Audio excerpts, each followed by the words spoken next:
Create a notice.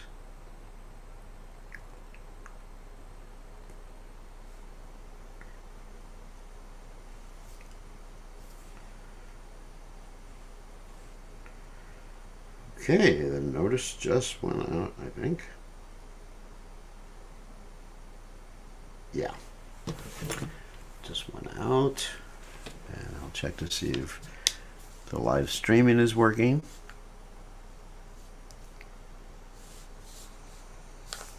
It's working. It appears to be working. Let's just test for a second. Okay, the notice just went out. Okay, good. It's working. So let's get to the class. Okay, good to see everybody. Whoops. I knew I forgot something. Just give me 1 second.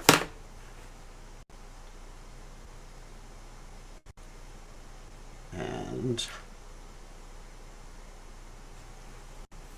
hold on a second. Default speaker. Okay. Ooh, default speaker. Let's just make sure.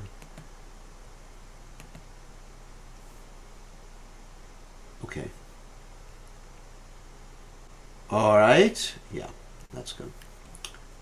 Okay, everything seems to be working.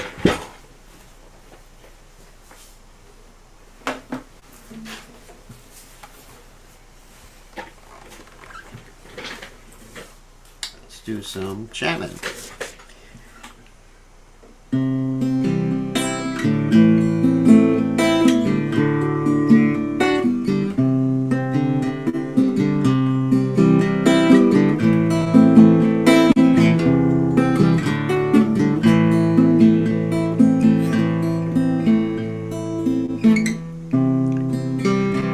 Krishna Chaitanya Prabhu Daya Guru Mure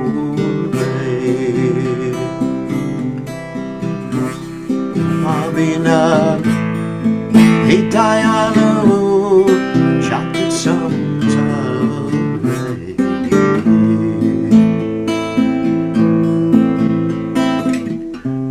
Shri Krishna Chaitanya Prabhu Daya Guru Mure Dumabina Hitayalu Jagit Samtare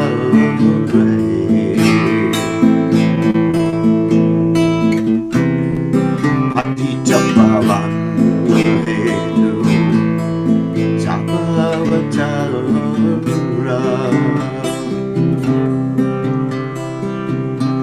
Samati Prabhu Napari Behara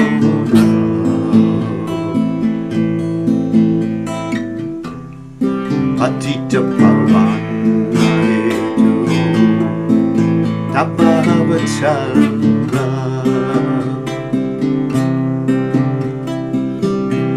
Samati Prabhu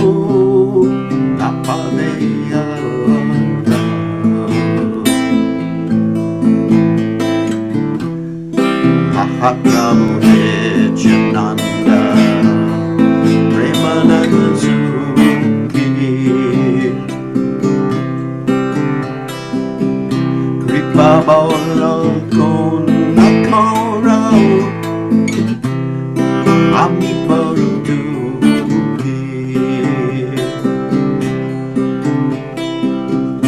Mahaprabhu Nityananda Premananda Suki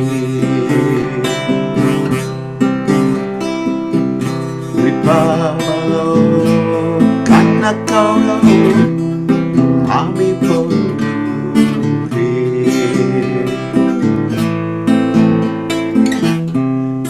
Jaya Guru Sritapati Goswami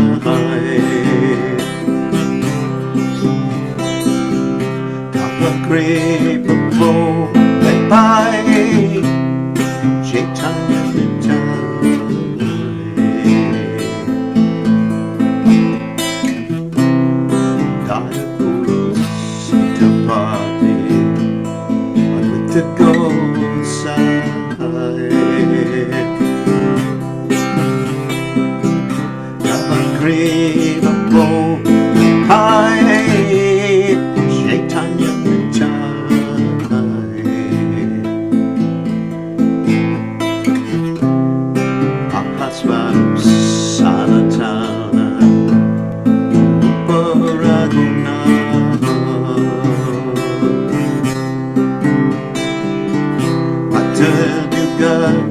Shri Jiva Mahaprabhu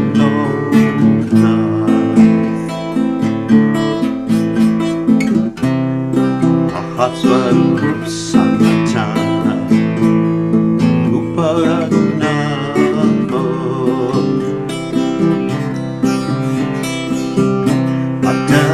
Yoga Jiva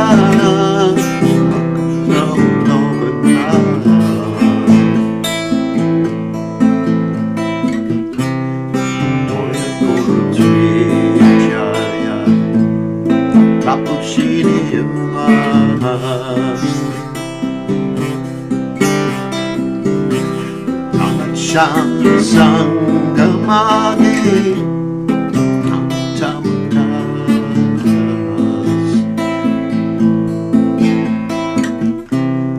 Daya Gurutri Shaya Prapushini Vahas Sham Sangamagi Tamatas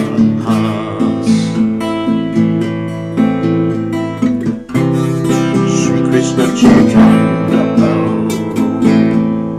Daya Guru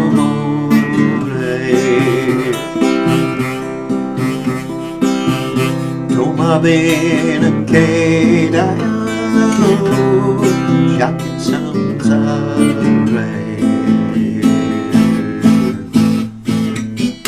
Hare Krishna Hare Krishna Krishna Krishna Hare Rama, Hare Rama, Rama Rama, Hare Krishna, Hare Krishna, Krishna Krishna, Hare Hare, Hare Rama, Hare Rama, Rama Rama.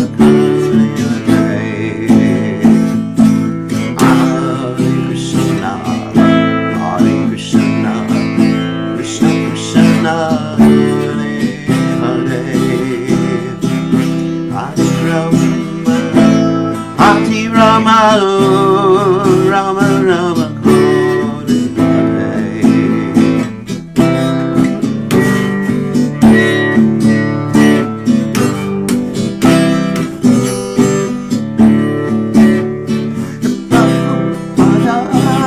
Prabhupada, Prabhupada, Jaya Prabhupada, Prabhupada, Prabhupada, Jaya Prabhupada, Prabhupada, Modibo, Modibo, Hari,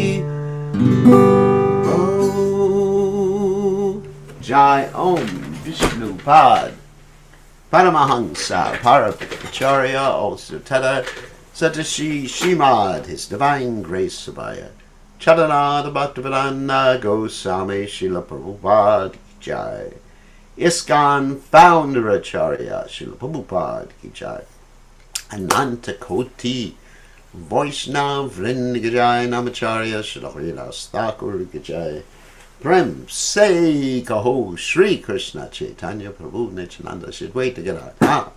Sri Vasari Gaur Bhakta Vrinda Ki Jai. Shri Shri Radha Krishna Gop Gopinath Saim Kund Radha Kunda Giri Govardhan Ki Jai. Vrindavan Ki Jai. Maturam Ki Jai. Jagadata Sami Ki Jai. Yamunamai Ki Jai. Shrimati Tulasi Devi Ki Jai. Samaveda Bhakta Vrinda Ki Jai. Gaur Premananda Hari Hari Bol. All glory is the assembled devotees, all glory is the assembled devotees, all glory is the assembled devotees. All glory is to Shri Guru and Gauranga, Srila Prabhupada Ki Jai, Nama Om Vishnu Padaya, Krishna Prastaya, Bhutale, Shrimati Bhaktivedanta Swamati Tinamani Namaste Saraswati Devi, Gauravani Pracharane, Nivashesha Shunyavadi Paschachate Chatarni. So, let me read the translation. My dear Lord, please be merciful to me, because who can be more merciful than your Lordship within these three worlds? Your incarnation is just to reclaim the conditioned fallen souls, but I assure you that you will not find a more fallen soul than me, therefore my claim is first. My dear Lord Nityananda, you are always joyful in spiritual bliss. Since you always appear very happy, I have come to you because I am most unhappy. If you kindly put your glance over me, I may also become happy. My dear Advaita Prabhu, husband of Sita, you are so kind. Please be kind to me. If you are kind to me, naturally Lord Chaitanya and Lord Nityananda will also be kind to me. I pray for the mercy of Swarup Damodar, the six Goswamis, namely Sri Rupa Goswami, Sri Sanatana Goswami, Sri Bhakta Raghunath Goswami, Sri Gopal Bhatta Goswami, Sri Jiva Goswami, and Sri Raghunath Das Goswami, and Lokanath Prabhu. I Narottamadas pray to the merciful Srinivasacharya, and I always desire the company of Ramachandra. Ramachandra, of course, is Narottamadas Thakur's friend, who was a disciple of Srinivasacharya. So, let us go. So, now we're going to go ahead to the Nectar of Instruction. How about that? Okay, so before we do that, we chant this verse to the Goswamis of Vrindavan. Nana Shastra Vicharane Ganipano Sadharma Samstapako Lokanam Hitakarino Tribhuvane Manyo Sharanya Karo Radha Krishna Padara Vinda Vashana Nandena Mataliko Vande Rupa Sanatano Rakuyako Sri Jiva Gopala Ko. Translation. I offer my respectful obeisances unto the six Goswamis, namely Sri Rupa Goswami, Sri Sanatana Goswami, Sri Raghunath Bhatta Goswami, Sri Raghunath Das Goswami, Sri Jiva Goswami, and Sri Gopal Bhatta Goswami, who were very expert in scrutinizingly studying all the revealed scriptures with the aim of establishing eternal religious principles for the benefit of all human beings. Thus they are honored all over the three worlds, and they are worth taking shelter of because they are absorbed in the mood of the gopis that are engaged in the transcendental loving service of Radha and Krishna. Okay, so Om Gana Timidanda Shah Gananjana Shlakya Chakshuvat Unmiritam Yena Tasmai Shigurave Namaha. So, we're going to continue with our study of the Nectar of Instruction, the Upadeshamrita by Srila Rupa Goswami. So yesterday we left off in the middle of the fourth verse, which is a very positive verse, as is the third verse. And the fourth verse is about loving exchanges between Vaishnavas. And I'm just going to chant that verse right now, if that is all right with all of you. And then we'll go to the middle of the commentary. So, Tadati pratigranati guyam akyati prichati punkte bhojate chaiva sadvidam priti lakshanam. And this verse states that devotees engage in loving exchanges by offering gifts to each other and accepting gifts, revealing the mind and confidence, and inquiring confidentially about some subject matter. Of course, Krishna consciousness, not mundane. Eating or accepting prasadam and offering prasadam. And of course, these are symptoms of love shared by one devotee and another. And Prabhupada said our movement increases, attracts people, keeps people in the movement because of these symptoms of love.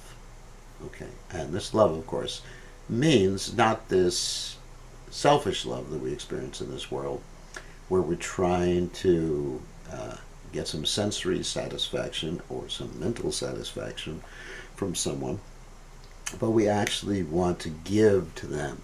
It's more blessed to give than to receive. Try to remember that. Okay, now we're going to share the screen so we can start in the middle of this purport of verse 4. Okay. Let's see. I just want to make sure. Hold on a second. Make sure. Yeah. Okay. Here we go. Where is that? I have so many open windows. Oh, here it is. Okay. Here we go. Let me just put the chat window there in case something happens and someone wants to say something in the middle of my reading. Have to be alert. Okay, so we ended it where it says, it said in the Chaitanya Charitamrita, Madhya-lila 22:107, Nitya Siddha Krishna Prem Sajakavu Nai Shabanadi Shudachite Kadaye Udai. This is really important verse, and I'll explain why it's really important. Pure love for Krishna is eternally established in the hearts of the living entities, not something to be gained from another source. When the heart is purified by hearing and chanting, that love naturally awakens. So, what does that mean? That means we have pure love for Krishna. That may come as a shock to you, comes as a shock to me. But what happened? Why am I manifesting something else other than pure love for Krishna? Why do I have so many desires? Why do I want liberation? Why do I want mystic powers or whatever? If this is true, but it's covered, it is something like, and Srila Prabhupada gave the example, one who has amnesia. The relationship is there with his family members, with his friends and everything like that. And even it's there in the memory, it's just he's forgotten it. And how do you waken it up? You wake it up, how? By reminding the person, by the hearing process, right? Even in the material world. This is your mother. This is your father. This is your wife. These are your children. This is your house. Try to remember. So the same thing happens on the spiritual platform. This is Krishna. He is all attractive. He is the Supreme Personality of Godhead. You're supposed to serve Him and love Him and practice it. So you practice it and finally you say, wow, I remember. I remember from my own practical experience, and I'm not claiming that I'm any great soul or anything like that, that when I first stepped in to a Hare Krishna temple, this was where? Boston, Massachusetts, I believe. Yeah, Boston, Massachusetts. The devotees were worshiping Tulsi Devi, and they were running around the Tulsi Devi tree, a bush, and bowing down to Tulsi Devi. And with my intellect, I was thinking, this is unusual. I'm not going to use the W word. This is unusual. Wow. What is happening here? Does this make sense? But in my heart, I was remembering, hey, I was doing this before. So I was remembering what I was doing before, perhaps in past lives, but at least in my heart. And that's Krishna consciousness. That's why when we present Krishna consciousness to people, we have to get them to do something that purifies the heart. Otherwise, it will not be beneficial. If you simply yell and scream, like sometimes the Christian ministers yell and scream and tell people what they're going to hell unless they accept the Lord Jesus in their hearts. Or if we say, you're going to hell unless you accept Krishna. then that's not going to really give people the realization that they need in order to be Krishna conscious. So the realization comes from remembering. The remembrance comes from purification of the heart. The purification of the heart comes from the hearing, the doing some service, the chanting. And this is what it says: when the heart is purified by hearing and chanting, that love naturally awakens. And then that's all we have to do. I remember when I was going out to university campuses on a regular basis, I simply asked people to chant. I actually distributed japa beads. And I asked people to chant. All right, just chant one round of what? Hare Krishna mantra, obviously, every day. Come back tomorrow. Tell me how you feel. And they would come back and they'd say, wow, I feel different. Wow, I'm getting detached from this world. I don't want to be detached from this world. Anyway, that's another thing. So, and they would naturally become vegetarians. They would be attracted to the pictures of Krishna. They'd want to hear the philosophy. Like Prabhupada said, what is the use of your lecture unless they engage in Krishna consciousness? So that's the point. Since Krishna consciousness is inherent, here's that word, inherent. That means it's there. In every living entity, everyone should be given a chance to hear about Krishna. Simply by hearing and chanting, first two practices of the Navabhakti practice. Shravanam, Kirtanam, that's from Srimad Bhagavatam 7.5.23, Prahlad Maharaja's statement. One's heart is directly purified, and one's original Krishna consciousness is immediately awakened. Krishna consciousness is not artificially imposed upon the heart, it is already there. This is really an important paragraph. When one chants the holy name of the Supreme Personality of Godhead, the heart is cleansed of all material contamination. In the first stanza of his Sri Shikshashtaka, Lord Sri Chaitanya Mahaprabhu says,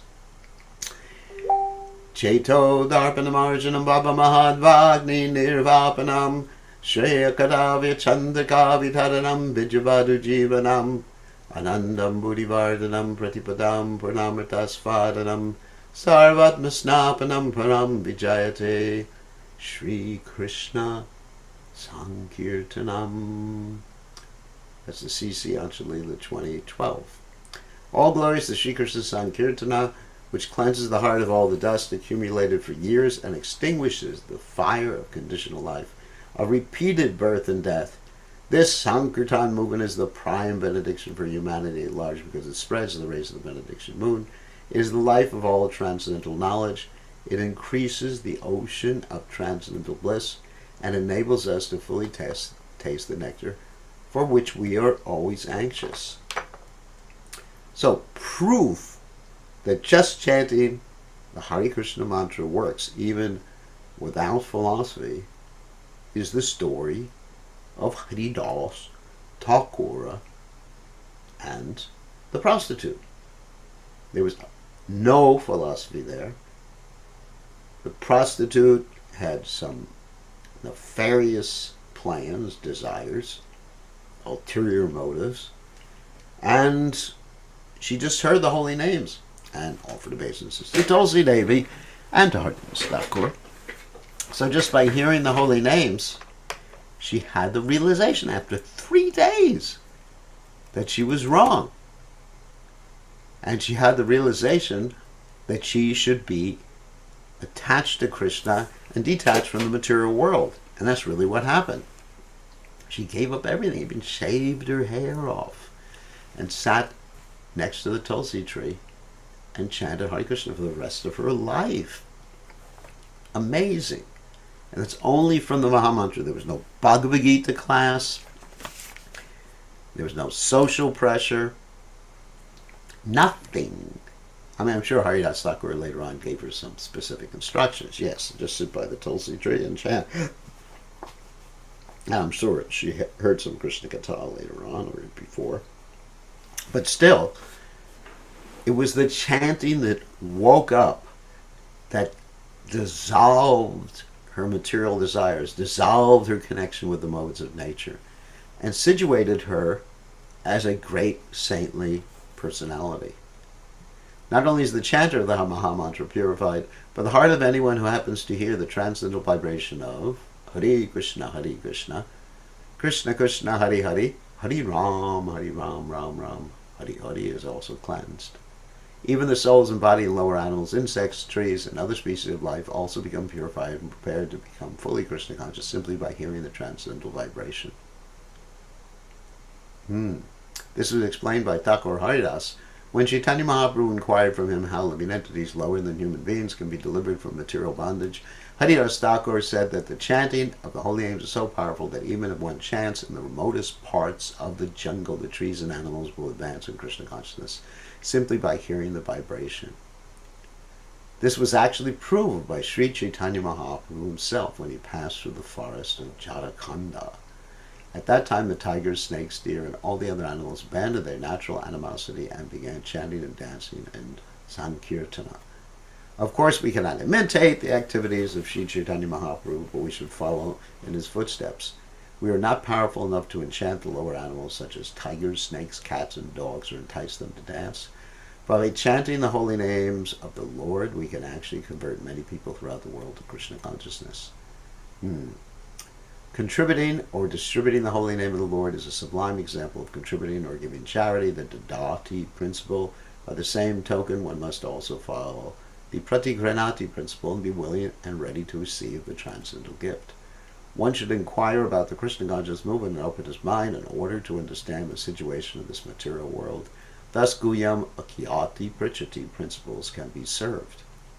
So, Pratigranati means you accept the mercy of the devotees, and Dadati means you give the holy names to others. And actually, there's an interesting point I made in class today, this morning, was that Haridas Thakur says even the inanimate entities like trees and creepers and everything like that chant. Not only do they hear, but they chant, and that's called an echo.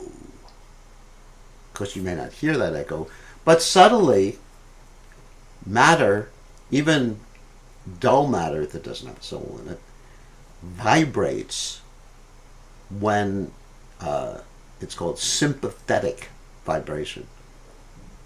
Well, sympathetic. It's not that matter is sympathetic to anybody, but sympathetic means it picks up vibration and actually can resonate according to that particular vibration. For example, if you put a microphone in the back of a piece of glass and you're outside, or the microphone's outside, and you're inside the house, the microphone will pick up the vibrations that the glass is picking up from inside the house if you're speaking, and you can amplify it. It's a really interesting principle. So anyway, so there's some bouncing off of sound vibration or sympathetic vibration when inanimate entities, here we're talking about living entities, are exposed to transcendental sound vibration or even mundane sound vibration.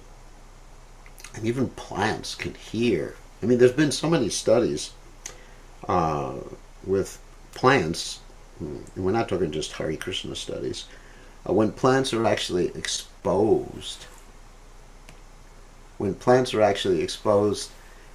different types of music, it affects their health, their growth patterns.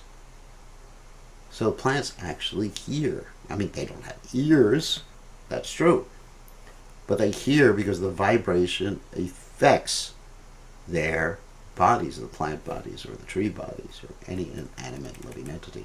The members of the International Society of Krishna Consciousness invite the Society's members and supporters to dine with them when they hold love feasts in all their branches every Sunday. That's interesting, love feasts. That particular nomenclature, love feasts, is gone out of fashion.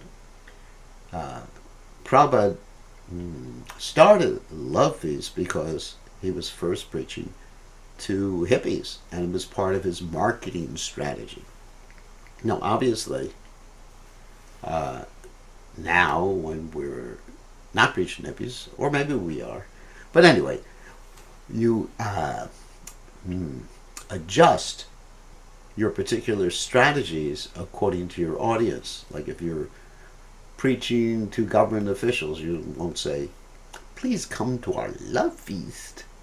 You'll say, please come to either our open house on Sunday, or please be our invited guest for our Sunday program and services. You know, there's different ways to express the same thing. So many devotees, they're just attached to specific nomenclature that Prabhupada was using as an advertising tool, to attract people. But we have to really understand how society has changed.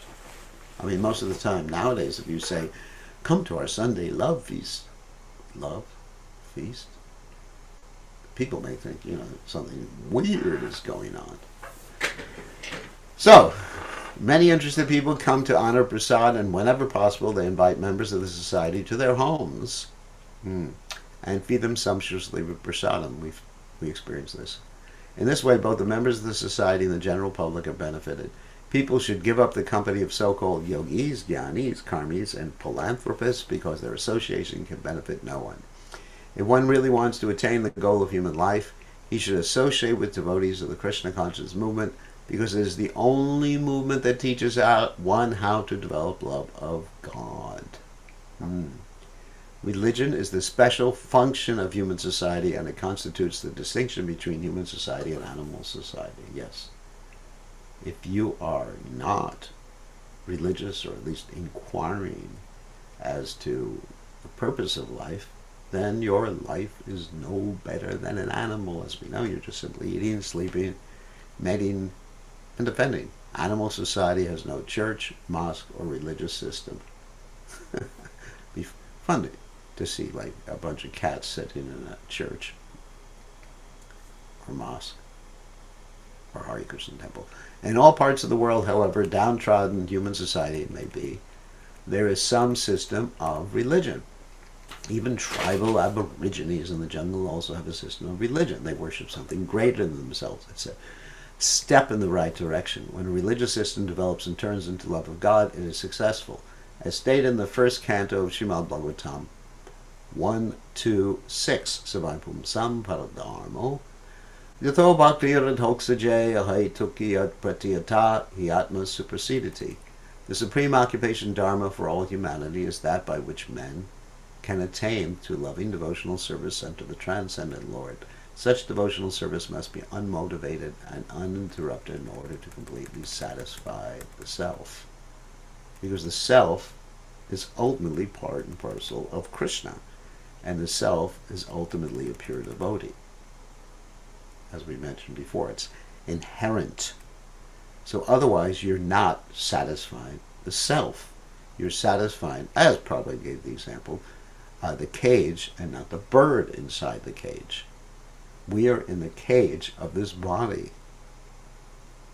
and we are simply decorating, taking care, taking the cage to the doctor, which is all right. I mean, you got to take the cage to the doctor sometimes,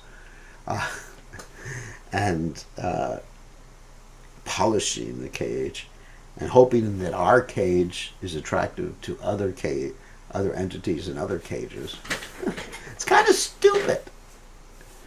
If the members of human society actually want peace of mind, tranquility, and friendly relations between men and between nations, they must follow the Krishna consciousness and religion, by which they can develop their dormant love for Krishna, the Supreme Personality of Godhead.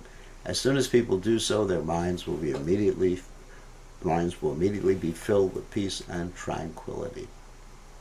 In this regard, Srila Bhakti Siddhanta Saraswati Thakur warns all devotees engaged in broadcasting the Krishna conscious movement not to speak to the impersonalists or Mayavadis who are always determined to oppose such theistic movements. The world is full of Mayavadis and atheists, and the political parties of the world take advantage of the Mayavad and other atheistic philosophies to promote materialism. Very interesting statement. And you actually find this in politics in America. That's why it's really hard to decide, or probably impossible to decide, which political party you want to support. One party, okay, you have two parties in America.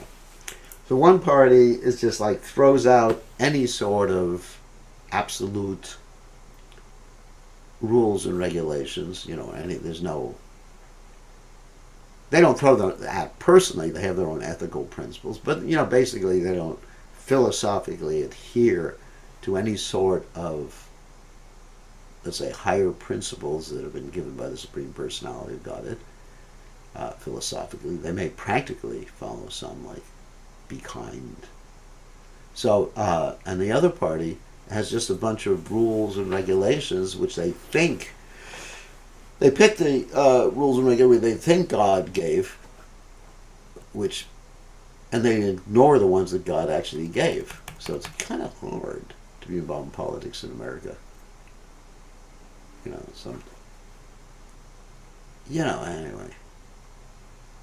All right, let's say, give a practical example. Let's say the Republicans are generally against abortion, which we are too. But they're in favor of so many other things that we wouldn't be in favor of. So it's not, it's hard to be involved in politics in America. Sometimes they even back a strong party to oppose the Christian conscious movement. That happens. The Mayavadis and other atheists do not want the Christian conscious movement to develop because it educates people in God consciousness. Such is the policy of the atheists. There's no benefit in feeding, especially these atheists who argue against the existence of God, or they argue about the universe happened and everything's happening by the laws of probability, laws of chance, or quantum mechanics, or something like that. There's no benefit in feeding a snake milk and bananas because the snake will never be satisfied. On the contrary, by taking milk and bananas, the snake simply becomes more poisonous. Kevalam visha vardhanam. In other words, the poison increases. If a snake is given milk to drink, its poison simply increases, which is what I just said. For a similar reason, we should not disclose our minds to the serpent, Mayavadis, and Karmis. Such disclosures will never help. It is best to completely avoid associating with them and never ask them about anything confidential because they cannot give good advice. Nor should we extend invitations to Mayavadis and atheists or accept their invitations, for by such intimate intermingling, we may become affected by their atheistic mentality, Sangat Sanjayate Kama. That means by the Sangha, by the association, lust may develop. It is the negative injunction of this verse that we should refrain, so there's some negative aspect of the verse, from giving anything to or accepting anything from the Mayavadis and atheists. Sri Chaitanya Mahaprabhu was also warned, Vishayira anakoile dushtahaya mana. That's Chaitanya Charitamrita, Adi Leela 12:50. When one eats food prepared by worldly people, one's mind becomes wicked. Yeah. Prabhupada explained, of course, let's go to the Mahabharata right now, that you had some really good people on the wrong side in the Mahabharata war. One good person was grandfather Bhishma. Another good person was Dronacharya. Another good person was Kripacharya. Prabhupada explained the reason that their sense of judgment was skewed and they actually fought on the wrong side, justifying it for a variety of reasons, or with a variety of reasons. They justified it because they had been eating food that was contaminated, not contaminated in the sense that they got physically sick, but contaminated in the sense that it had the modes of nature which drag them down to the mode of ignorance and the mode of, mixed with passion, of course. Just ignorance would have been no problem because they would have slept, which means someone is harmless. So sometimes the mode of ignorance basically may seem a little bit like the mode of goodness. The mode of goodness, one's peaceful. The mode of pure ignorance, one is extremely peaceful. So anyway, so Prabhupada said they ate food cooked in Duryodhana's kitchen, and therefore they were able to fight, to justify their activities by fighting on the wrong side of the battle, etc. And in the Mahabharata, it actually says that they were taken over by demoniac elements. Because if you eat food that is actually contaminated, you could be, I don't want to use the word possessed. I mean, that may be too scary for all of you. But you can be controlled by the lower energies or even lower people. That's really interesting. Really, really interesting. So when Krishna, you all know that story, when Krishna actually came to try to make peace between the Kauravas and Pandavas, he was offered food by Duryodhana, and Duryodhana said, please come and take food. And Krishna said, no way, Jose. I'm going to eat with Vidura. And Vidura had very simple food. He was, of course, he could have prepared more opulent food, but his wife was cooking. He didn't go to the normal kitchen in the palace, because in the normal kitchen in the palace there were all sorts of abominable things and abominable consciousness on the part of the cooks. So he said he just had porridge, I guess like oatmeal or something like that. I'm sure it was a little more fancy than that. And so Krishna came and was very happy eating porridge. So Krishna is giving us the example, don't eat food by someone who cooked, prepared by someone who is of bad consciousness, because your consciousness will drop like a lead balloon. Unless one is very advanced, he is unable to utilize everyone's contribution to further the Krishna conscious movement. Therefore, on principle, one should not accept charity from the Mayavadis or atheists. Indeed, Sri Chaitanya Mahaprabhu has forbidden devotees to associate even with ordinary men who are too addicted to material sense gratification. So we have to be really careful. It didn't say kitri, it says porridge. Actually, that's what it says in the books. It says porridge. The conclusion is that we should always keep company with devotees, observe the regulative devotional principles, follow in the footsteps of the acharyas, and in full obedience carry out the orders of the spiritual master. In this way, we shall be able to develop our devotional service and dormant Krishna consciousness. Oops. The devotee who is neither a neophyte, that means newbie, nor a Mahabhagavad, a greatly advanced devotee, pure devotee, but is within the middle status of devotional service, is expected to love the Supreme Personality of Godhead, make friends with the devotees, show favor to the ignorant, and reject the jealous and demoniac. So, you have these 3 stages of devotional service. And it's actually, expected to love. So these 4 things: loving Krishna, making friends with the devotees, show mercy to the ignorant, and don't associate with jealous and demoniac people. Don't hate them either. It doesn't say you're supposed to hate them. You're just not supposed to associate with them. That's all. So that's the Majjhima Adhikari. The Uttama Adhikari, he can associate or do anything he wants. Like Lord Chaitanya Mahaprabhu, he was able to preach to the Mayavadis, Varanasi, headed by Prakashananda Saraswati, as we heard in the Chaitanya Charitamrita. But we should not try that. In this verse, there's a brief mention of the process of making loving transactions with the Supreme Personality of God and making friends with the devotees. According to the Dadati principle, an advanced devotee is supposed to spend at least 50% of his income on the service of the Lord and his devotees. Now, that's a real question that some people have. They say, well, how can I spend 50% of my income? Should it be 50% of my income after expenses, or 50% of the income before expenses? What should it be? Well, the point is, if you're married and have a family, raise your family in Krishna consciousness, and that expenditure is actually the service of the Lord and his devotees. I mean, your children are his devotees, your wife is his devotee, I hope. So That's actually expenditure. So you look at it that way. Otherwise, many people wouldn't have enough money to pay the mortgages on their house. Srila Rupa Goswami has set such an example in his life. When he decided to retire, he distributed 50% of his life's earning to Krishna's service, 25% to his relatives, and kept 25% for personal emergencies. This example should be followed by all devotees. Whatever one's income, 50% should be spent on behalf of Krishna and his devotees, and this will fulfill the demands of the deity. So this is really important, that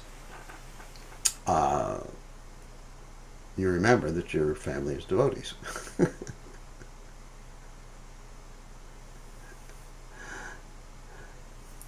That's interesting. And it's different injunctions for people who are retiring like that. But basically, what Prabhupada is saying here, 50% of his life's earnings to Krishna's service, 25% to his relatives. It's not that you have to take 25% of your money and distribute it to your relatives right now. But you should keep some money for personal emergencies. That's practical. I mean, people should keep some money. And basically, one should avoid debt.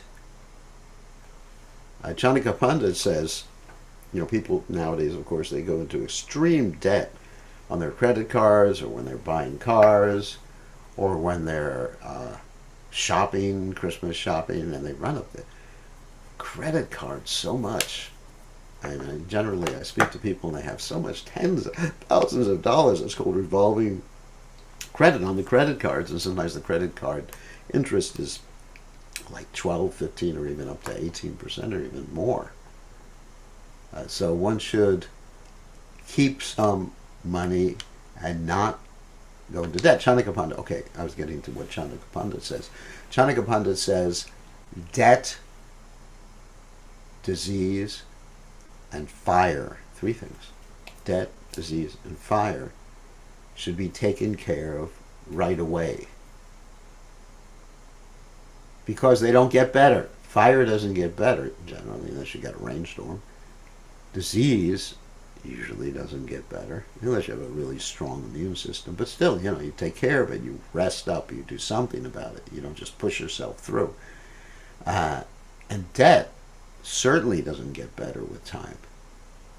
Debt should be taken care of because it grows exponentially at interest rate. This example should be followed by all devotees. And as Prabhupada said. So, in the next verse, Srila Rupa Goswami informs us what kind of Vaishnavas should be selected as a friend and how Vaishnavas should be served.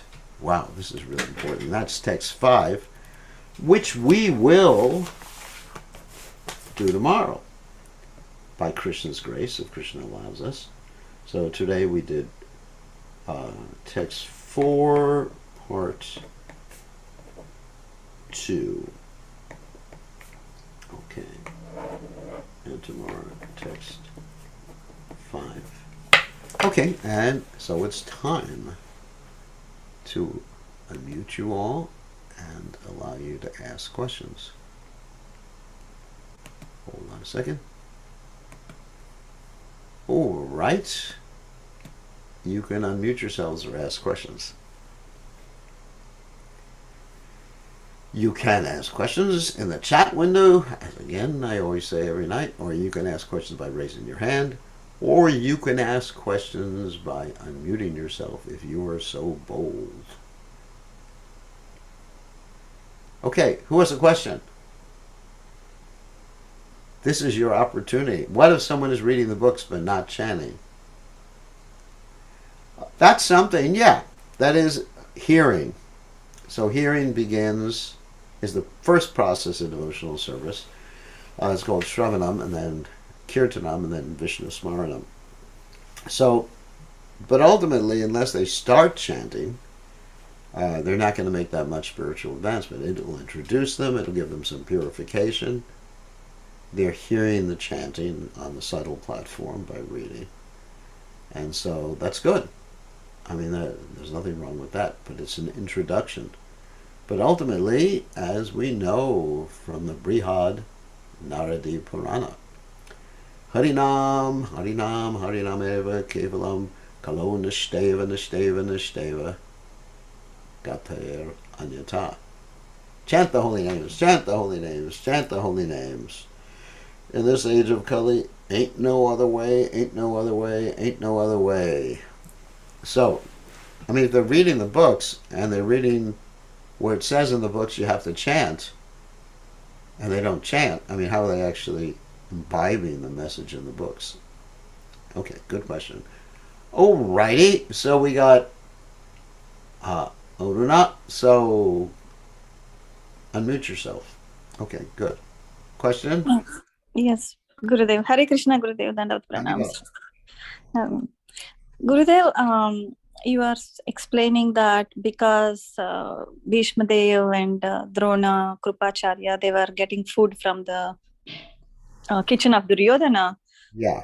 They they couldn't think properly and they fought on the wrong side. Right. So on that context, I'm just trying to understand this. Even Kunti Maharani is getting the food from Duryodhana's kitchen, right? How do you know? Right. So, but she's still purely Krishna conscious and a very pure Yeah. devotee of Yeah, yeah, Krishna. but who said that she's getting food from Duryodhana's kitchen? She may have had her own cook. I mean, I don't. Oh, I mean, she was a queen, right. so certainly she had a right to have her own assistants, cooks, maid servants, and everybody like that. Oh, she would have cooked separately. Yeah, yeah, Okay. she would have her own facility. I mean, she didn't cook herself. I mean, she might have cooked herself, but she would have her own facility because she was a queen. Right, right, right, right. Whereas uh, Drona and Kripa, like that, and Grandfather Bhishma, I mean, they could have had their own kitchen, but they didn't. They were eating with the rest of the Kauravas. Right. Wrong association. Wrong association, but I assume that Kunti just didn't sit down with Duryodhana and company and eat prasadam, or not prasadam, eat boga with them. Right, right, right. Yeah, that makes sense, Maharaj. Yeah. Yeah, I mean, I'm sure she wouldn't eat the garbage that was cooked in, in Duryodhana's kitchen. I'm sure Duryodhana probably hired the lowest of the low to cook for him. I mean, I'm sure he wasn't a vegetarian. Right, that's another thing. Yeah. And I'm sure he wasn't offering everything to Krishna on the altar. Yeah. Thank you, Gurudev. Yeah. Thank All you right. so much. Hare Okay, Krishna. thank you for your question. Okay, I believe Rishikesh had a question. I don't see him. Yeah, Gurudev, Hare Krishna, Gurudev. Um, Oh, Gurudev, I just had a question about, bhakti really happens when there is a exchange of love, yes. between Krishna and myself. I mean, the Yeah. initial stage, of course, because I'm not qualified and not properly purified, I do not have that privilege to have that exchange of love between Krishna and myself. So, how do I sustain that enthusiasm or sustain this bhakti? Is very hard, just one way, Well, keep good How? association. Like, we're talking about eating food cooked by devotees uh, with the right consciousness. Keep good association. Regularly hear with attention. Jet your rounds with attention. Read Prabhupada's books. I know when I read Prabhupada's books, it gives me enthusiasm because there's the bhakti shakti in there. So that your nature is to be enthusiastic, but right now it's covered up. And it's covered up either by bad association or improper chanting or no chanting. You know, when we take bad association, and a bad association can also mean with our mind. You know, our mind, our desires. This is also really bad association. So we have to take association from Mahat Seva Mahurvi Muktes. So, you know, enthusiasm comes from associating with those people, those souls who are enthusiastic. That's where enthusiasm comes from. Yes, it's hard. I mean, one has to keep pulling the mind back from wherever it wanders, and just tolerating, as we read in the previous verse, first verse, Vacho Vegam Manasakrota Vegam Jiva Vegam Udara Pashta Vegam. Tolerating what? The pushings of the tongue, belly, genitals, mind, anger, and words. You gotta tolerate these things. These things are gonna push you all the time. Whew. Okay. Thank you, Rishikesh. And I think we have a question from Mr. Gopal. Please accept my obeisance, Shri Gurudev. Haribol. So we were looking at Kripacharya and Dronacharya, and there's so many instances in the Chaitanya Charitamrita, and then also Prabhupada speaks about even fighters in the army. If they're Brahmins, they cook for themselves. And there's Prabhupada says that a Brahmin's regulative principle is not to allow others to cook for him, but to cook for himself. And yet we see sometimes that there's certain Brahmins that go from sacrifice to sacrifice and take the remnants of the sacrifice, and that's their regulative principle. And then we see Brahmins who only cook for themselves. So can you help me figure out the difference? The main thing is to make sure that what you're eating has been cooked by someone with pure motives and intention and consciousness. Whether it's by yourself, if you have pure motives and consciousness. I mean, sometimes you eat food cooked by yourself, it's probably going to be the worst association.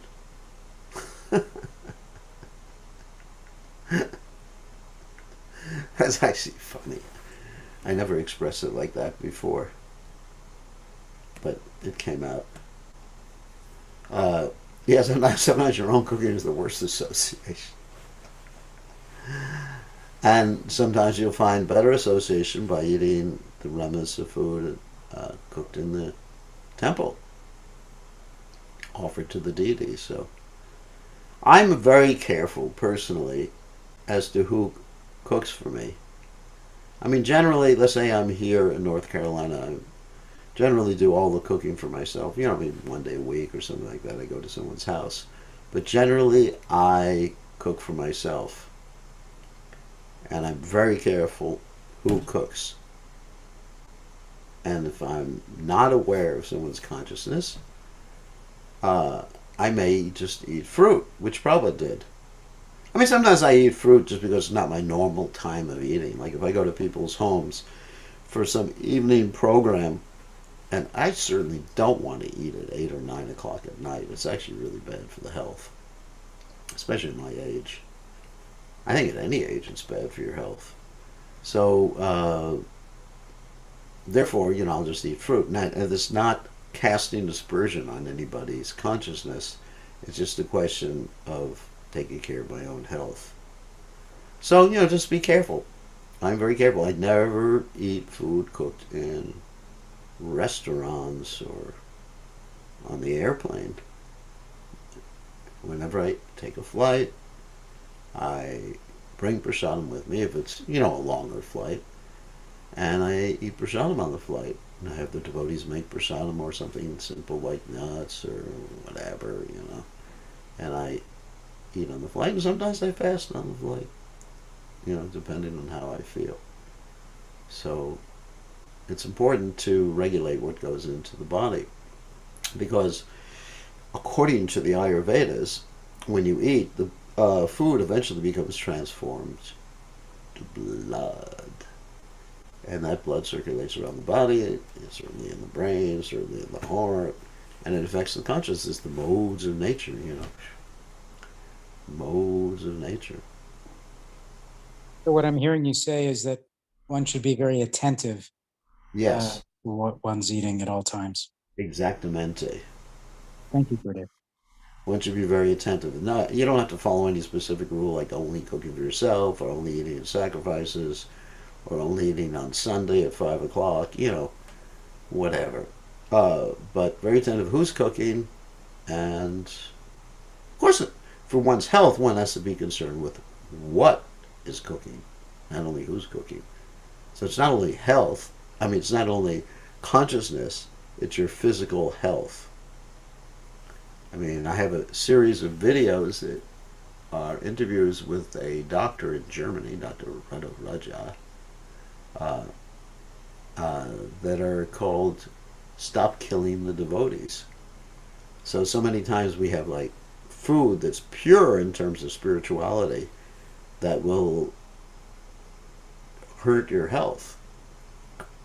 Long term, it'll create some lifestyle diseases or contribute to lifestyle disease. You can't say it'll cause the lifestyle diseases. You know, you may get lifestyle diseases means things like diabetes, heart disease. Not in every case. I mean, certain things are hereditary, but that's a lifestyle disease that doesn't have to. You may have some genetic predisposition towards a particular disease, but it's not that the disease has to manifest if you're very careful. So, very important. Anyway, control your tongue, belly, genitals, mind, anger, and words. Vacha Vegam, Manasa Karota Vegam. You all Vegam, Udara Pashta Vegam. Tongue, belly, genitals, mind, anger, and words.